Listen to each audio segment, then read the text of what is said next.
Terima kasih Ustadz Somad atas kehadiran dan waktunya di Masjid Al-Muhajirin. Terima kasih sama Forum Komunikasi Pimpinan Daerah Kabupaten Lampung Utara.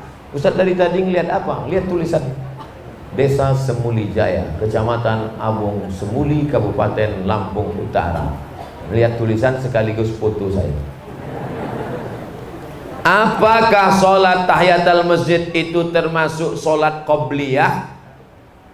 Oh, dia mau sekali dayung 2-3 pulau terlampau.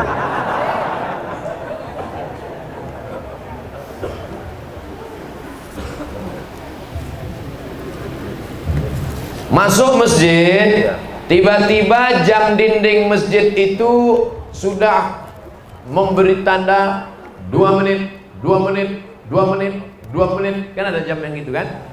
Tinggal 2 menit, tinggal 2 menit, tinggal 2 menit, kata dia. Kita sholat qobliyah atau tahiyatul masjid? Tahiyatul masjid kalau dilaksanakan tidak dapat qobliyah. Tapi kalau dilaksanakan qobliyah, otomatis dapat tahiyatul masjid. Tapi jangan sering-sering. Jangan gara-gara ini lambat terus. Loh, selama ini ente cepat ke masjid, kok lambat? Kata Ustadz Somad, tunggu aja 2 menit mau koma. Mana tahu. Begitu sudah selesai qobliyah, masih tetap 2 menit, 2 menit. Rupanya jamnya rusak. Rumusnya kalau tahiyatul masjid tidak dapat qobliyah, tapi kalau qobliyah otomatis dapat tahiyatul. Saya nggak ngerti Pak Ustaz. Dalil pengambilan di mana? Idza dakhala ahadukumul masjidah, kalau kamu masuk masjid fala yajlis, jangan duduk. Hatta yusolli rak'ataini, salat sunat 2 rakaat. Maka dia waktu masuk itu qobliyah otomatis dapat, karena sebelum duduk dia sudah laksanakan 2 rakaat. Ustadz, apa hukumnya membawa anak balita ke dalam masjid saat sholat berjamaah?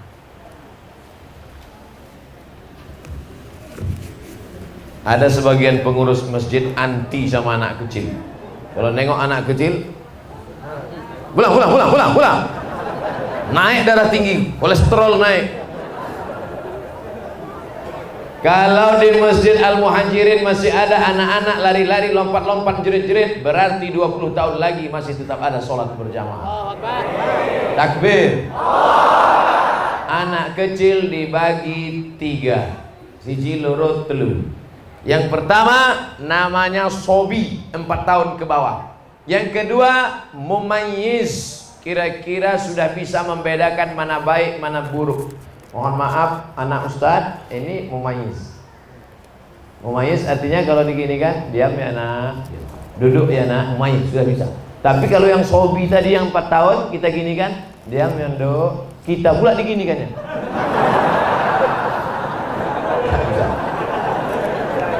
Yang ketiga amrod. Amrod hampir akil balik, jenggot hampir tumbuh, halus-halus. Amrod pakai dal bukan bot. Amrod kalau bot penyakit. Sobi, mumayyiz, amrod. Yang dibawa sholat ke masjid mumayyiz. Adapun yang usia 3 tahun tak bisa dibawa, karena waktu sebelum sholat bisa kita kasih tahu, "Nduk, kene yo, nggih." Begitu kita takbir, Allahu Akbar, lari dia. Kebetulan bapak yang di situ ada bawa kacamata, diletakkannya di bawah. Setiap anak tuh lewat, bapak gitu. Akhirnya salam bapak itu cuma sekali aja. Assalamualaikum warahmatullahi. Anak sampean iki ya. Anak sampean iki, kata yang sebelah ngamuk, kata yang sebelah lagi, ojo dikeplai, pateni aja.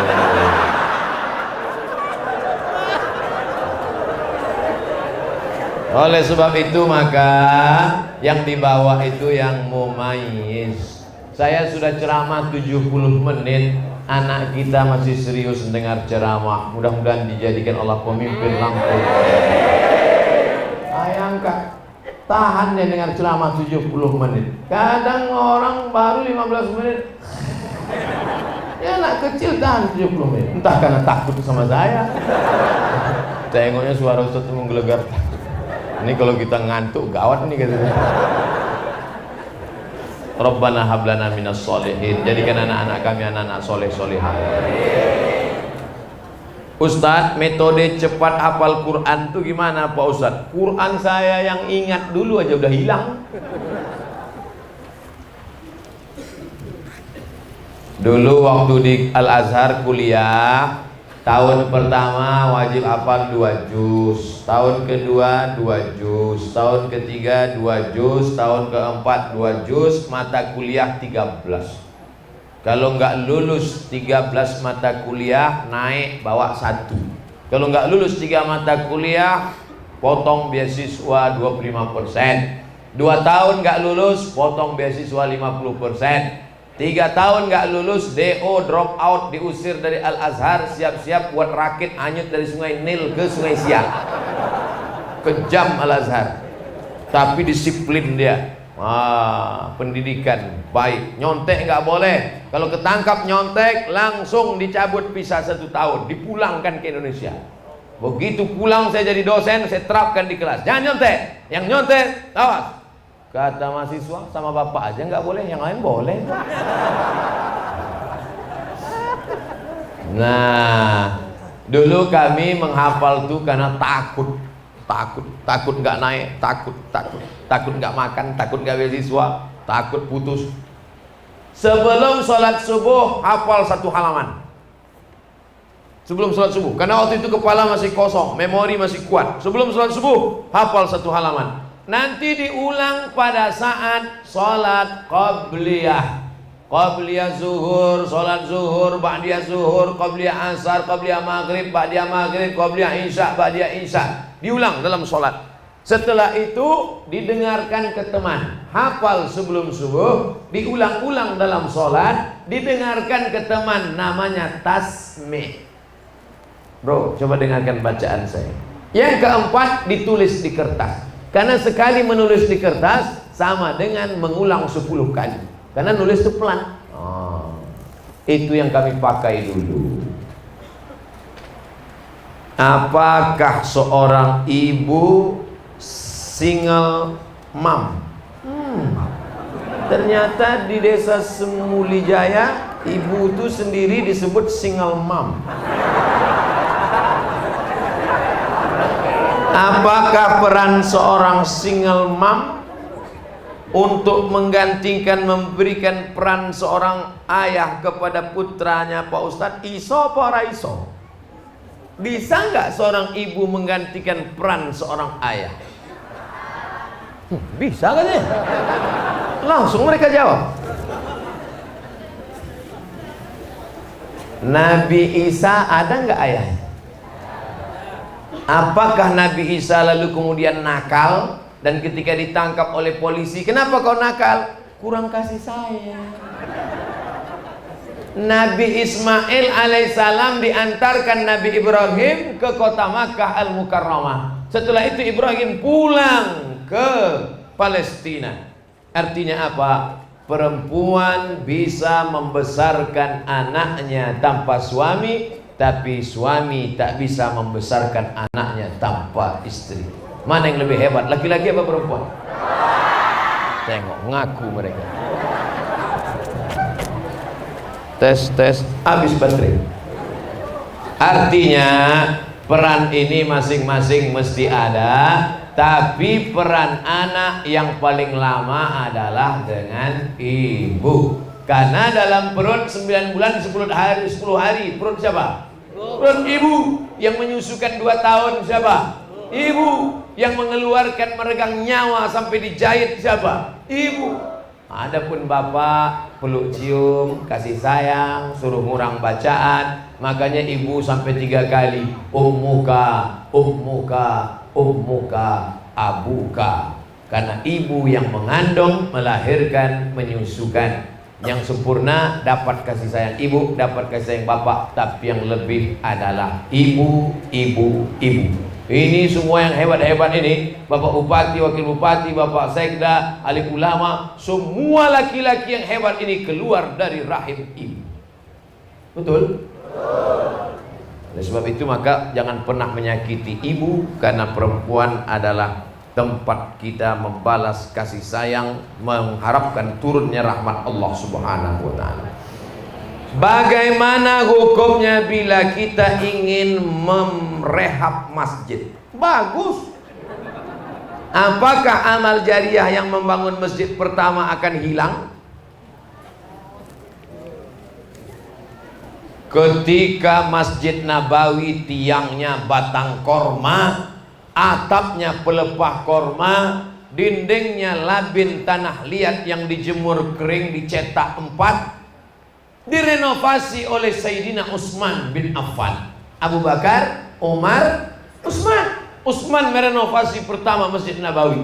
Lalu sahabat komplain, bagaimana dengan yang nyumbang tiangnya? Berarti putuslah pahalanya Utsman. Utsman langsung membacakan hadis yang dia pernah dengar dari Nabi SAW. Man bana masjidan, siapa yang bangun masjid, banallah mislahu baitan fil jannah, maka Allah sudah bangunkan untuk dia satu tempat dalam surga. Mana tahu nanti Masjid Al-Muhajirin masyarakatnya melimpah ruah, rumah ripah loh jenawi, tongkat dan batu jadi tanaman, melimpah ruah rezeki, maka nanti masjid ini kita buat menjadi Islamic Center 2 tingkat insyaallah. Amin.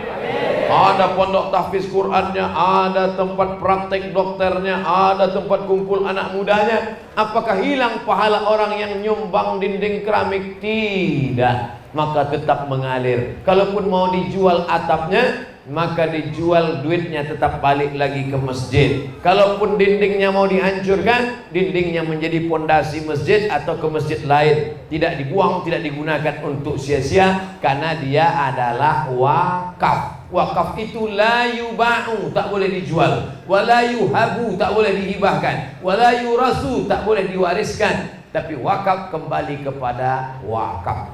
Makanya yang kemarin sudah nyumbang keramik, nggak perlu ditulis di situ keramik saya. Lalu ketika nanti ada direnovasi, nyari mana keramik saya, mana. Mudah-mudahan yang bangun masjid ini ikhlas, sudah dibangunkan tempatnya di surga. Oh, jadi Ustadz, kalau saya sedekah keramik di akhirat saya nanti dapat keramik. Ya, kalau saya kemarin buat atap di akhirat dapat atap. Ya. Tiba-tiba satu bapak nangis. Kamu kenapa nangis? Saya kemarin cuma ngasih WC, Pak Ustaz. Masa di akhirat cuma dapat WC? Mikirnya jangan logika dunia. A'dadtu li'ibadiyas salihin, aku siapkan untuk hambaku yang saleh, mala a'yunun ra'at, belum pernah dilihat mata, wala udhunun sami'at, belum pernah didengar telinga, wala khatara ala qalbi basar, belum pernah terlintas di hati manusia. Maka yang kemarin sedekah WC kamar mandi akan diberikan balasan tak pernah terlintas di hati manusia. Amin. Saya seorang difabel. Difabel, mohon maaf, kurang salah satu kesempurnaan anggota tubuh fisik. Saudara-saudara kita yang dilebihkan Allah yang lain, tapi dikurangkan Allah yang lain. Saya sholat dalam keadaan duduk atau berdiri. Pas duduk antara dua sujud, dada saya tidak menghadap kiblat. Bagaimana Ustadz? Soalnya ada orang mengatakan sholat saya tidak diterima karena tidak sempurna. Yang wajib sempurna itu bagi orang yang sempurna.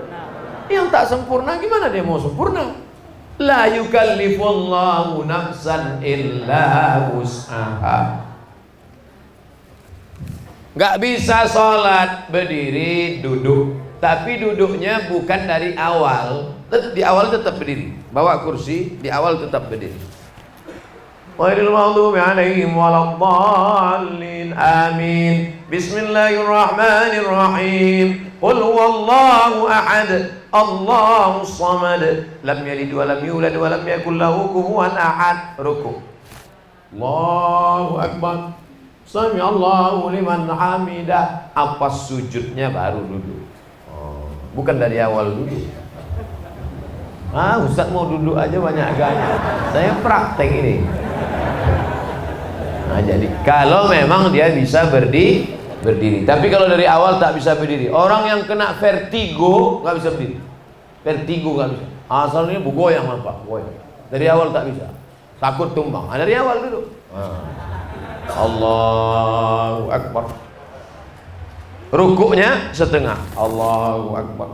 Sami Allahu liman hamidah. Sujudnya lebih rendah. Apakah kening mesti ditempelkan? Mau ditempel kemana? Takkan tempel ke tiang. Nah, oleh sebab itu maka ini termasuk dalam orang yang tak sempurna. Atau maaf cakap, tulang belakang bungkuk lalu tidak bisa menghadap ke kiblat. Yang penting arah dia sudah. Fawalli wajhaka syatral masjidil. Adapun orang yang sempurna maka semuanya mesti menghadap. Wajahnya menghadap, dadanya menghadap, matanya ke arah kiblat. Barulah diangkat takbiratul ihram bagi yang sempurna. Orang tua kami anaknya perempuan semua. Bagus, dapat mantu sugih. Dalam Islam hak perempuan istri ada pada suami. Jika suami tersebut pelit terhadap orang tua istri, bagaimana orang tua kami saat beliau tua dan tak berdaya, Pak Ustadz? Makanya sebelum dapat mantu buat tim fit and proper test. Mudah-mudahan ibu-ibu yang punya anak perempuan dapat menantu yang soleh-soleh macam mereka. Ibu dari sekarang mulai tengok-tengok mana calon-calon menantu. Yang senyum, yang lajang aja.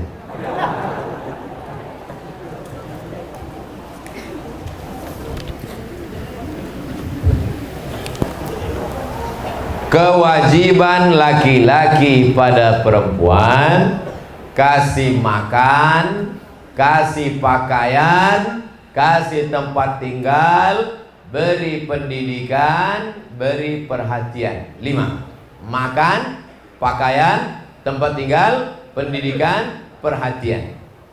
Laki-laki tidak boleh memberikan zakat pada orang yang wajib dia nafkahi. Tak boleh bapak beri zakat kepada istri. Adinda, ini 3 juta zakat kanda sekaligus belanja 3 bulan. Nggak bisa. Laki-laki tidak boleh memberikan zakat pada mertua. Kenapa? Karena istri, anak, orang tua, mertua wajib dinafkahi. Istri, anak, orang tua, mertua wajib dinafkahi. Beda dengan saudara. Saudara tak wajib dinafkahi. Tapi saudara dibantu boleh, dianjurkan. Tapi mertua, orang tua, bagaimana mungkin dia memberi anaknya yang dikandungnya 9 bulan 10 hari, dibesarkannya dengan tetes 10 keringat air mata, setelah anak itu gadis diberikannya kepadamu hanya dengan mahar seperangkat alat sholat dan kitab suci Al-Quran? Kenapa dia beri anak gadisnya? Itu karena dia ikhlas lillahi ta'ala. Oleh sebab itu jangan kalian laki-laki membuat calon-calon ibu ini kehilangan anaknya, tapi justru ibu ini akan berkata, alhamdulillah Ustaz, dulu saya menganggap kalau anak saya dibawa oleh laki-laki ini anak kami hilang, tapi ternyata kami malah dapat 2. Anak kami tetap ada dan menantu kami adalah orang yang luar biasa. Tapi sayangnya itu hanya ada di sinetron saja. Dan di desa Semulijaya ada calon-calon yang baik-baik, yang soleh-soleh. Wajahnya kelihatan tuh orangnya lembut, wajahnya baik, cerah, tapi pelitnya minta ampun. Pak Ustadz, saya mau tanya masalah riba, Pak Ustadz. Apakah sama dosa si periba yang memberikan pinjaman uang dengan si korban yang minjam uang? Yang minjam kena riba, yang makan uang riba juga kena riba. Sama. Saya pinjamkan 100.000, bayarnya 120.000. Pinjamkan 1 juta, bayarnya 1.200.000. Lalu dimakan duitnya. Mana ada orang makan duit? Duitnya dibelikan lontong sayur. Allahumma barik lana fima razaqtana wa qina azabannar. Yummy. Sepiring lontong berubah menjadi setetes darah. Setetes darah masuk ke dalam jantung karena jantung akan menyemprotkan darah naik ke otak. Setetes darah dari jantung naik ke otak. Nasiyatin kadzibatin khati'ah. Ubun-ubun, penipu, pembohong, pendosa. Kenapa ubun-ubun? Karena dari jantung naik ke ubun. Jangan sampai ubun-ubun anak kita kotor karena kita kasih duit riba, baik yang meminjam maupun yang memberikan pinjaman riba. Sepiring nasi goreng. Kok tiba-tiba Ustadz dari lontong ke nasi goreng? Terserah saya, yang ceramahkan saya. Sepiring nasi uduk, sepiring ayam penyet berubah menjadi setetes darah, darah berubah menjadi daging. Ayyuma lahmin nabata min haramin, setiap daging di badan tumbuh dari yang haram, fannaru aulabi, tempatnya api neraka jahanam. Nanti di akhirat ditimbang. Abdul Somad beratnya 50 kilo, yang halal 10 saja. Maka berapa lama kita mampir di tempat transit di Obo-Obo sampai bersih, yang haram itu dibakar, barulah masuk ke dalam surga. Pada tiap pagi tiap petang kita berdoa, Rabbana atina fid dunya hasanah wa fil akhirati hasanah wa qina adzabannar. Selamatkan dari api neraka. Tapi badan kita santapan api neraka gara-gara riba. Hati-hati, yang meminjam-minjamkan uang berhenti. Hai, yang suka minjam-minjamkan uang berhenti. Stop. Ustaz kok nunjuk kami? Saya nunjuk kamera supaya nanti di share dia nonton. Hai kau yang minjamkan uang. Alladzina yakuluna riba, orang yang makan riba, la yaqumuna illa kama yaqumul ladzi yatakhabbatu asyaitanu minal mas. Yatakhabbatu asyaitanu minal mas. Orang yang makan riba nanti di akhirat bangun dari kubur seperti orang kerasukan setan. Kerasukan setan itu bahasa Jawanya apa? Kesambet, kesurukan. Nah, itulah dari itu. Na'udzubillah. Mudah-mudahan kita selamat, anak cucu kita dari riba. Lebih baik penampilanmu bersahaja sederhana daripada kaya tapi karena riba.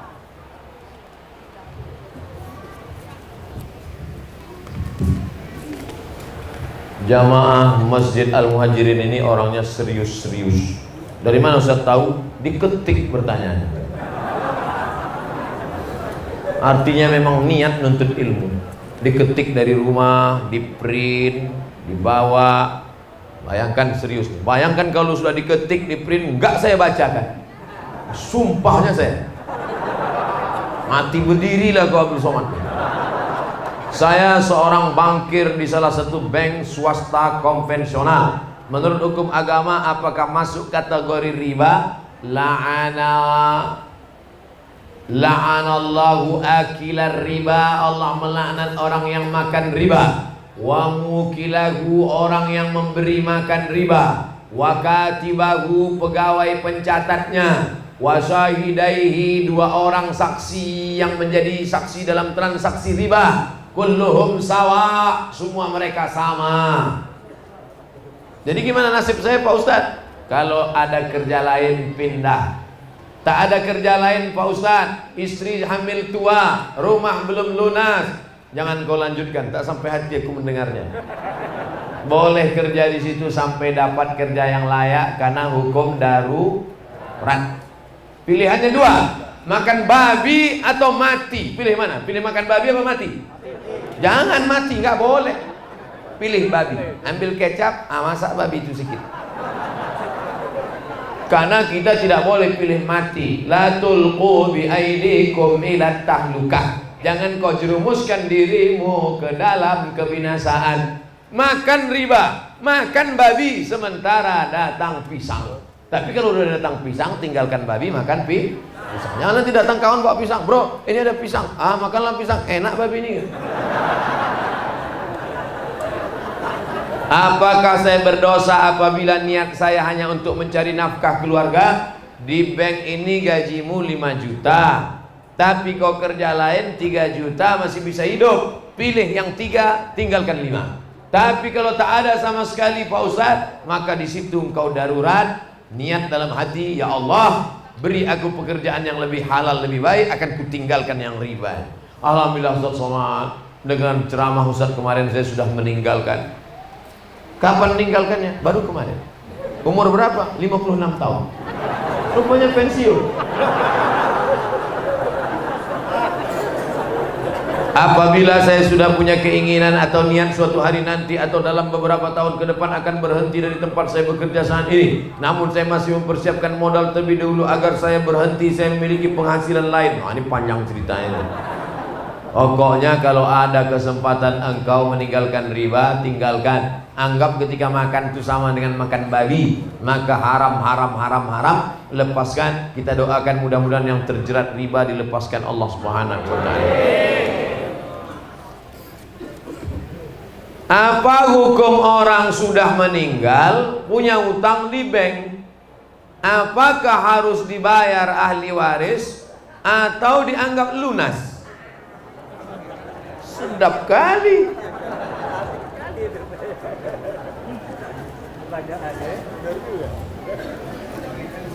Min ba'di wasiyati yusi biha aw dain. Tidak boleh membagi harta warisan sebelum dikeluarkan dua. Yusi biha, keluarkan wasiat, audain, bayarkan hutang. Makanya jangan bangga kalau bapakmu punya harta warisan 1 miliar. Boleh jadi utangnya 1,5. Makanya kita baca, jangan beli ruko ini bermasalah, karena rupanya dibagi ahli waris tapi dituntut. Bayarkan dulu wasiatnya, keluarkan dulu hutangnya, barulah ahli waris boleh membagi harta warisan. Habis harta warisan, hutangnya masih ada. Siapakah yang membayar? Wajibkah ahli waris? Ahli waris tidak wajib membayar kalau harta si yang meninggal tak ada. Ahli waris tes.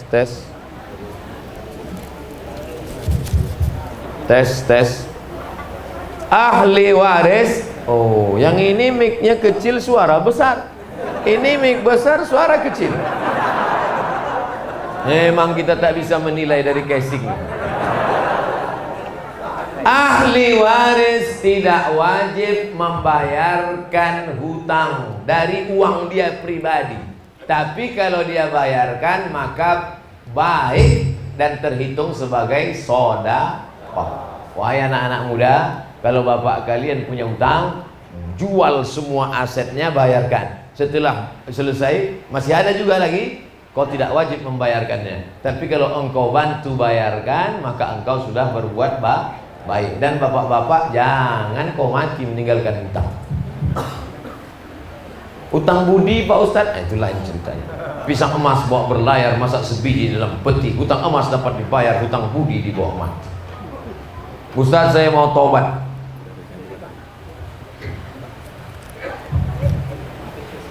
Ya, baik.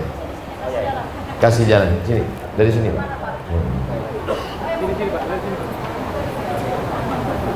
Saya mau tobat, mau hijrah, saya mulainya dari mana? Dari kamar mandi.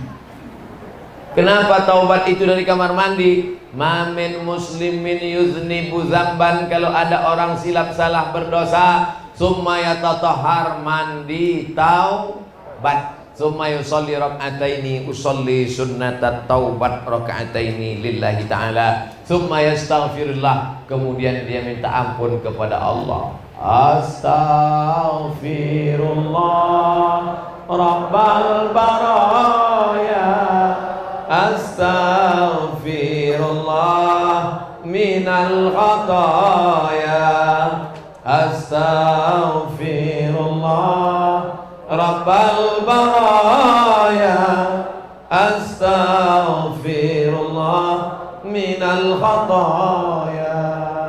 Usahakan menangis, meneteskan air mata, minta ampun kepada Allah, ikuti pengajian kiai, habaib, alim ulama, tuan-tuan guru. Setelah itu banyak berinfak, bersedekah, sampailah istiqomah mati dalam keadaan husnul khotimah. Apa hak istri terhadap suaminya, Pak Ustaz? Ibu punya sawit, amin. Di desa Semuli tanam sawit, tanam karet apa tanam duit? Sawit. Ada semua. Oke. Ibu punya sawit 2 hektar. Amin. Bapak punya sawit 2 hektar. Apa beda sawit ibu sama sawit bapak? Dalam sawit bapak ada hak ibu, tapi dalam sawit ibu tak ada hak bapak. Setuju? Ibu waktu nikah, ibu punya harta warisan dapat dari ayah ibu, punya ruko 1 tahun disewakan 50 juta. Bapak pun juga waktu nikah begitu. Apa bedanya? Dalam harta bapak ada hak ibu, tapi dalam 50 juta punya ibu tadi, bapak tak punya hak apa-apa. Tapi karena ibu ini cinta mati, apa kata dia? Mas, jangankan yang 50 juta ini, nyawaku kuberikan. Pakailah mas, pakai. Tapi kalau kau macam-macam,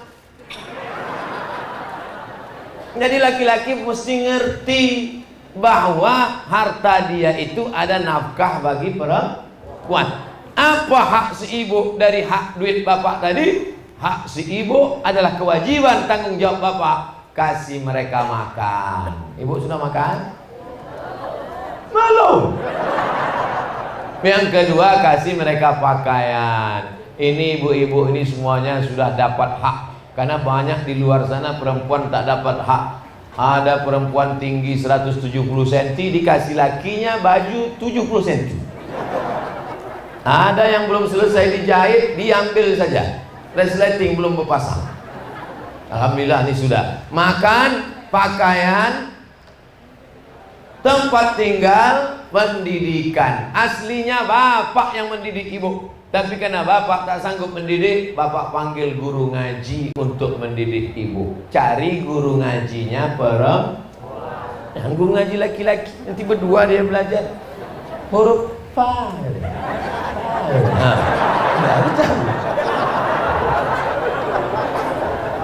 Makan, pakaian, pendidikan, tempat tinggal, pendidikan, perhatian. Kasih dia perhatian. Mama kok nggak tua-tua?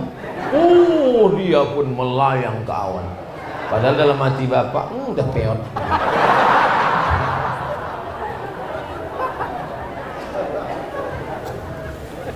Ustaz, di kampung saya banyak aliran. Bagus aliran listrik. Malah yang kita khawatirkan kalau tak ada aliran, padam.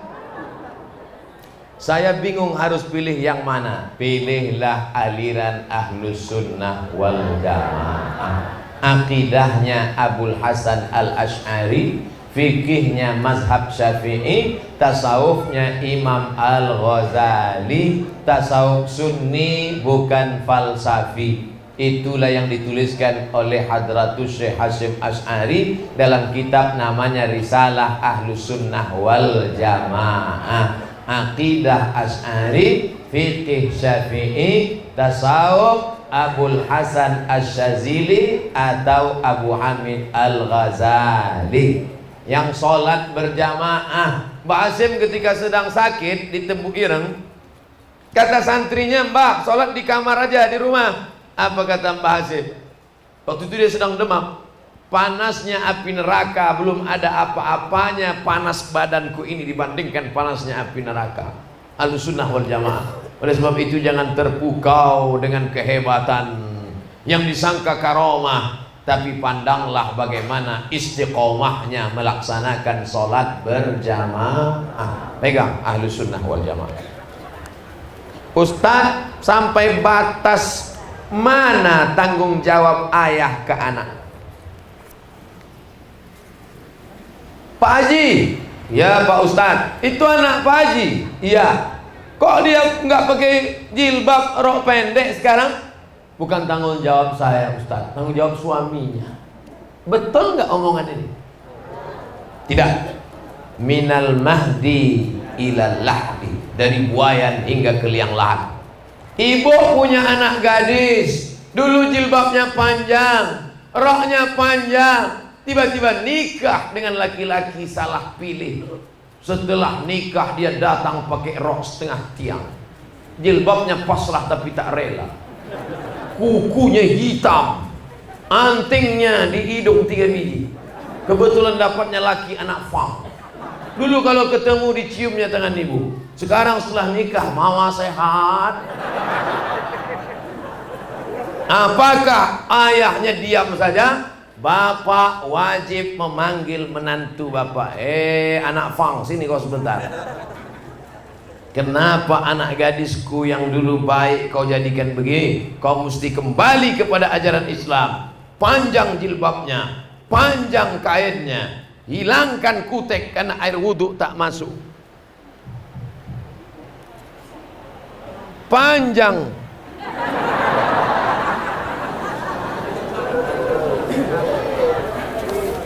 Jadi tanggung jawab bapak sampai mati. Mana dalilnya Pak Ustaz? Man ala salasa banatin, siapa yang punya 3 anak perempuan, fa'addabahunna, dididik dengan baik, masukkan ke pondok pesantren, ngaji sama kiai, wa zawwajahunna, nikahkan dengan suami yang soleh-soleh, wa ahsana ilaihinna, buat baik sampai mati, falahul jannah, surgalah baginya.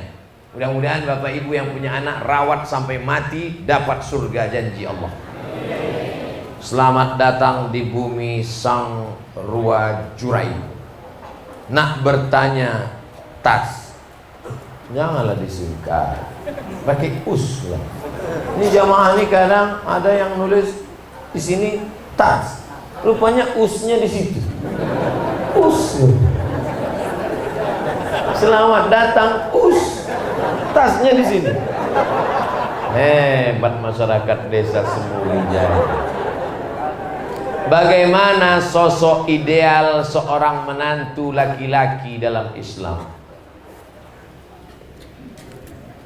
Laki-laki memilih perempuan sifatnya 4. Tungkahul mar'atu li 4, perempuan dinikahi karena 4. 5 liha, kaya, wali hasabiha, keturunan baik-baik, wali jamaliha, cantik, wali diniha, karena agamanya.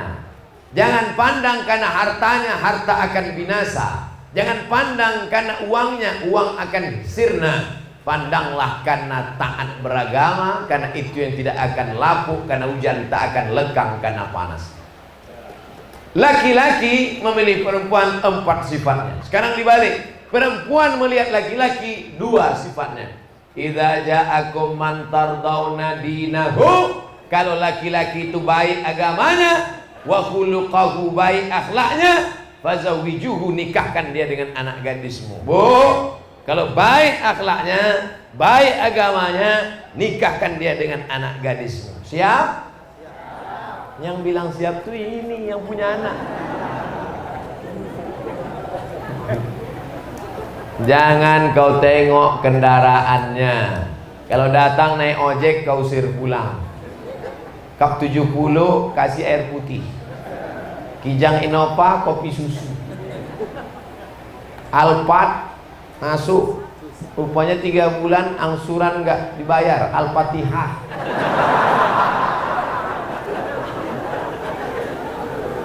Saya ingin tanya, bagaimana cara bertaubat dari segala dosa yang pernah dilakukan di masa lalu? Kalau dosanya kepada Allah, mandi taubat, sholat sunat taubat. Kalau dosanya kepada manusia, minta maaf. Kalau ada utang piutang, bayar. Kalau ada yang menyakitkan hati, mohon maaf. Nanti kalau saya mohon maaf sama dia, dilemparnya pakai panci Pak Ustadz, pakai rantang pun nggak apa-apa.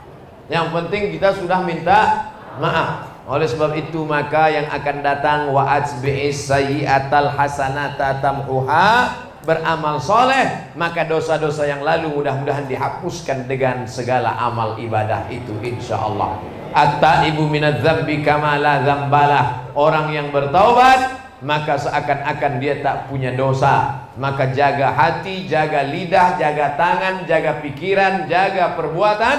Allah menjaga kita. Istiqomah solat berjamaah, ikuti kajian kiai alim ulama, membaca Quran, melazimkan wirid yasin, ikut berjamaah silaturahim. Akhirnya kita pun akan mati dalam la ilaha illallah Muhammadur Rasulullah sallallahu alaihi wasallam. Ceramah sudah, jawab pertanyaan sudah. Terakhir mari kita berdoa sama-sama kepada Allah Subhanahu wa taala.